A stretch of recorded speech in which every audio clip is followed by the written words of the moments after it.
What would make you an attractive person in the marketplace so you have the best chance to get the best job, to get the best pay, to have the best opportunity, work with the best people, be welcome at the best tables of learning and enterprise, to sit at the conference table of promise and future? How do you get there? Some things to remember. This first little part I call acceptable and unacceptable behavior. Now, part of our learning affects us in the marketplace. The skills we've developed affects us in the marketplace. You might have had to go to school to work in a certain segment of the marketplace. If you're going to be a doctor, you've got to go to the proper school. If you're going to be a lawyer, you've got to go to the proper school. But there's something else now that affects us all in the marketplace that I want to deal with here, and that's called behavior in the marketplace. Not just your skills, not just your learning, not just what you know, but how you behave.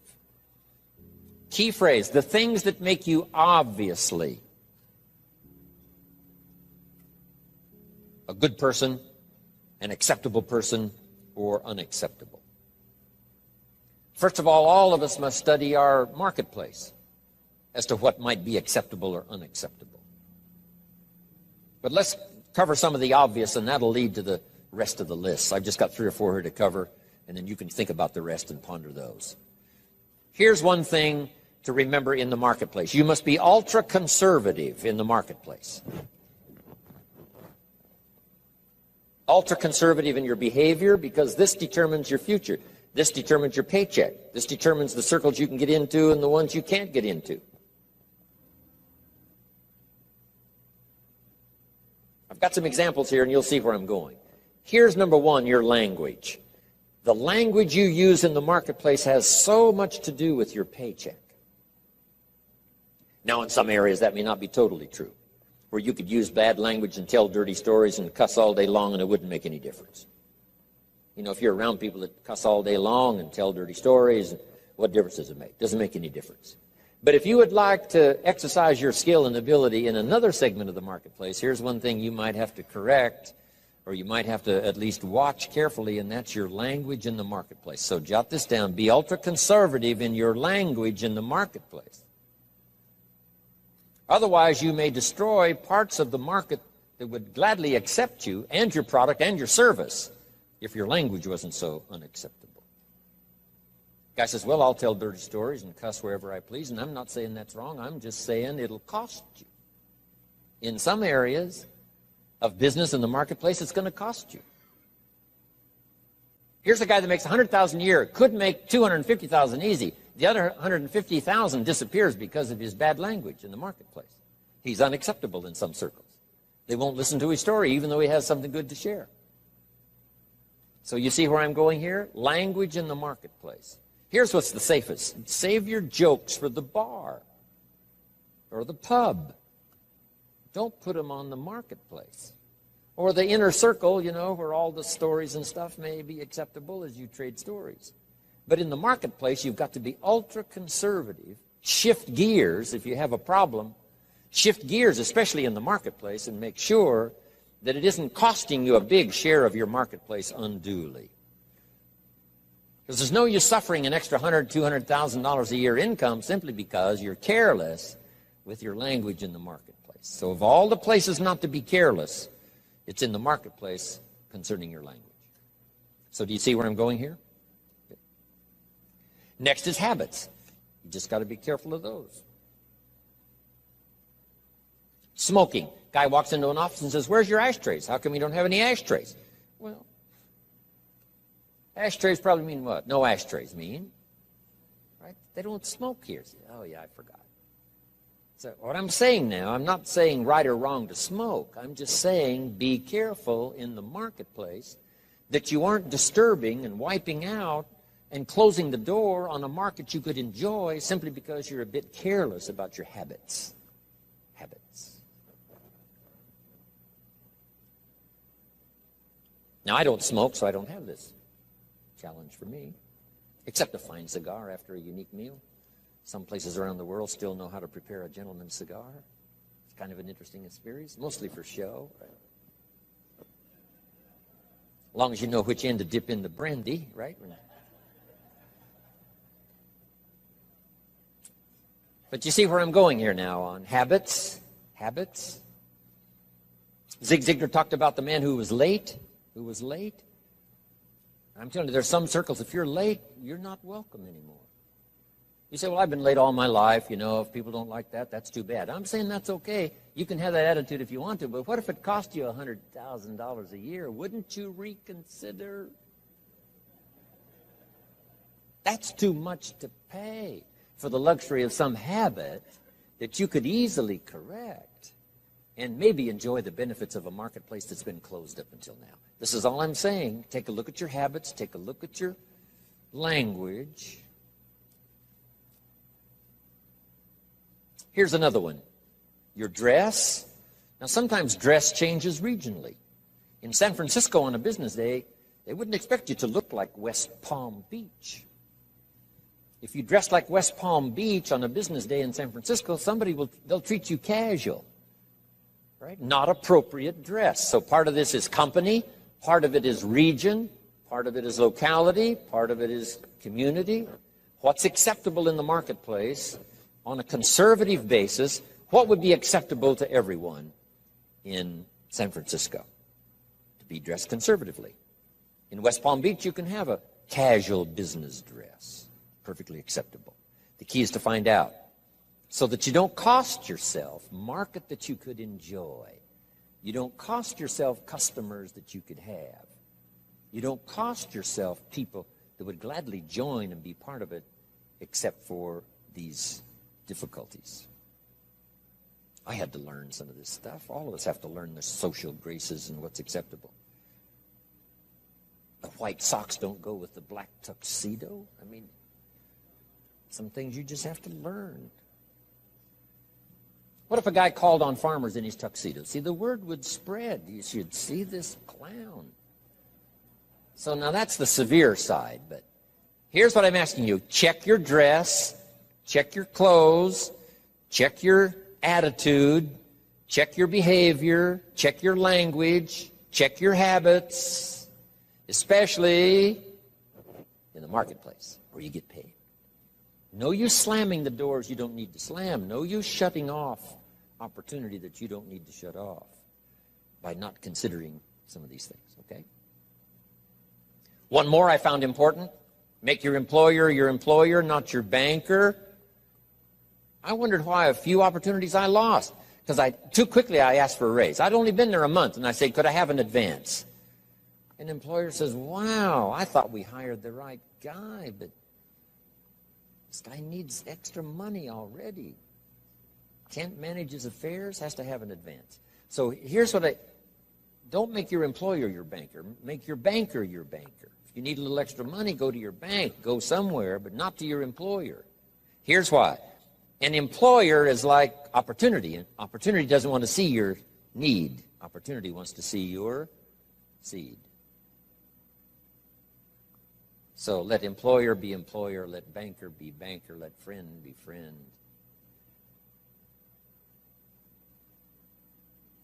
I found it was a bit unwise to make a friend a banker or a relative a banker. Do you know why you go to a minister to discuss certain things? So that he won't disclose it to the marketplace. And you go to your doctor to disclose it so he won't disclose how weak and sickly you might be. So you don't bring your sickness to the marketplace and talk about it. You talk that over with your doctor. Talk over your maladies and your problems to your doctor. So jot this down. It's called show your seed and hide your need. In the marketplace especially. Show your seed. Show your willingness. Show your desire. Show your hard work. Show your work ethic. Show your arrive early, stay late attitude. Show that, but not your need. The marketplace is not interested in your need. Next is code of conduct. It's not a bad idea to take a piece of paper someday and just jot down what is your code of conduct. What do you expect from yourself? Some things you will do, some things you will not do. Jot this phrase down. What I want to be known for. Here's what I want to be known for. And that's not a bad list to make. as we're building our reputation day by day, week by week, month by month, and one opportunity leads to the next, depending on what we're known for. These are some of the things that may not appear in your resume. You know, you've been to school and you learned these skills and you work for this company and you were there 9 years and so on. In addition to that now, what's really important, especially for your own psyche, is to make a list of what you would like to be known for. I wanted to be known for always doing my best. I never wanted anyone to be disappointed, at least in my presentation. They might be disappointed with my ideas because they thought I was wrong. They might be disappointed with my position because they thought it wasn't right.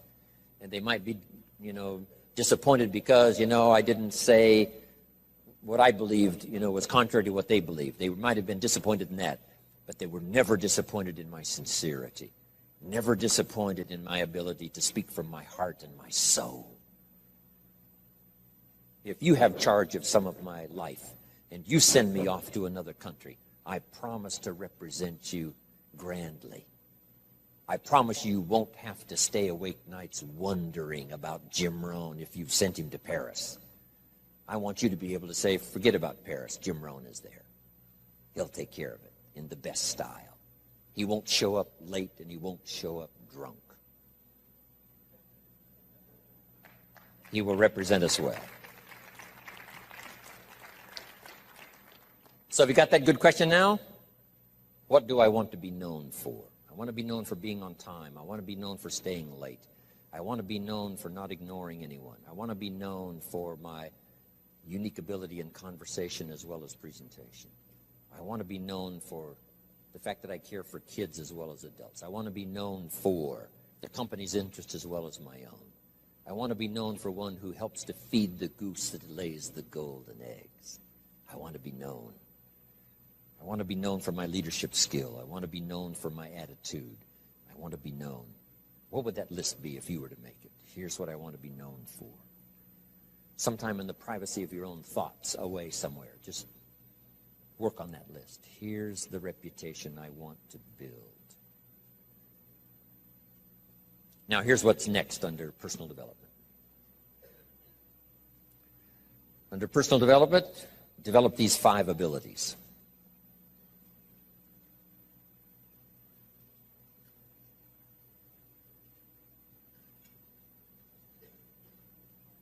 First of all is the ability to absorb. One of the big challenges for being here now, especially for 3 full days, some of you, it's going to be a challenge to try to get it all. But I'm asking you to do that. In another seminar I do, here's a little phrase I have. For the future, pay attention. See if you can't get everything. Every word possible, every idea possible. It's easy to let your mind wander, right, and not really concentrate and dig in and make these days extraordinarily valuable for you. Absorb the atmosphere. Absorb the drama of the occasion. Absorb the spirit of the occasion. Absorb the reasons for coming here and then the reasons for going back home and making a difference. Absorb the variety of voices you're going to hear this weekend. And absorb the provocative ideas as well as the ones that you agree with. Absorb all of that. Take it all in. By listening intently, taking good notes, talking with each other. Here's one more. Absorb the drama of each other. You're going to have a chance to meet some excellent people here. Okay? Losers don't pay this kind of money to come to seminars. The reason why the price tag is substantial is because when you get here, you'll have an excellent chance of meeting some pretty good folks. Even if they borrowed the money to get here. At least they knew how to do that. Whatever it takes. So don't go away without meeting some people. Here's the next part. Listen to the testimonials. You may pick up some ideas from someone's testimonial that'll be just as valuable as what I share from this podium. And sometimes a word spoken in private from someone's unique testimonial is so powerful. It's just as powerful as all the words given by the presenter. So take that all home. Key, absorb the chance for a new beginning. I don't know where you are at the moment. This is sort of mid-year. First 6 months, getting ready now for the last 6 months. And as you pause mid-year to contemplate the past and think about the future,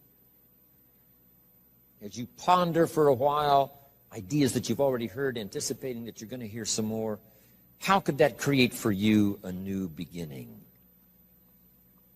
There's so many ways to create a new beginning if you just think about it. Or think about the automatic ways of creating a new beginning. Here's a pretty good list. At the beginning of the day, this is a brand new day. I love to get up early now. I used to stay up so late. I got up late. I used to say if the good Lord wanted you to see the sunrise, he'd have made it later in the morning. But now I don't do that anymore. I try to get to bed as early as I can. Sometimes it's not easy, especially when you travel and with jet lag and all the rest, around the world. But I try to get up now early in the morning. Unique thing about early in the morning, you haven't messed up the day yet. I mean, it's just there. It's ready, fresh. It's like being born again. A new day is like being born again. A chance for a new day, a new life. You've never lived this day before. Only in your mind developing plans, but you've never actually walked into this day before. Now you have a chance to watch the sun come up and then stride into this new day.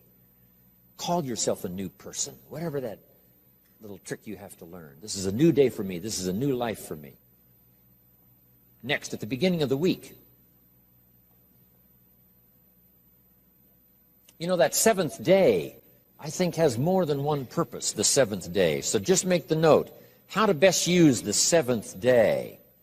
It says what? 6 days of labor, working miracles, turning thoughts and faith into reality. Then after 6 days of miracle working, turning ideas into reality, now it says, take the seventh day. And yes, the seventh day could be for spirituality. Yes, the seventh day is to contemplate God. Yes, the seventh day could be called for worship. Yes, the seventh day is to take some time off.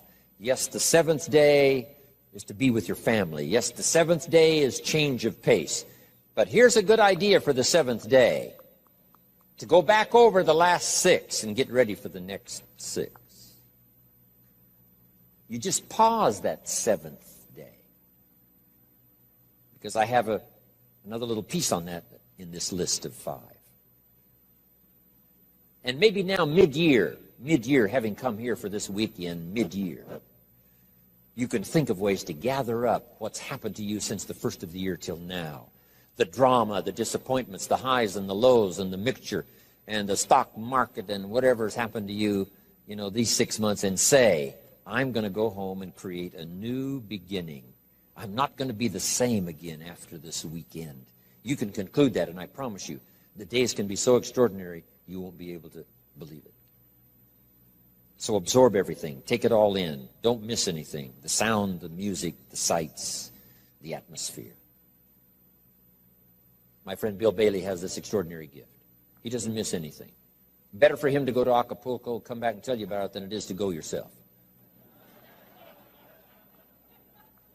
And the reason is, if he goes, he won't miss anything. He'll soak up every detail. Every person he met, the food and the aromas and the sights and the sounds and the colors and the people and the countryside. Then he has the gift of language. When he comes back home, he can tell it to you. When he talks, you can feel the water lapping on your feet. You can smell the aroma of the food. You can see the colors and the people. 2 gifts: to get it. Second gift, to share it. And put it in dynamic words, leaving out no detail.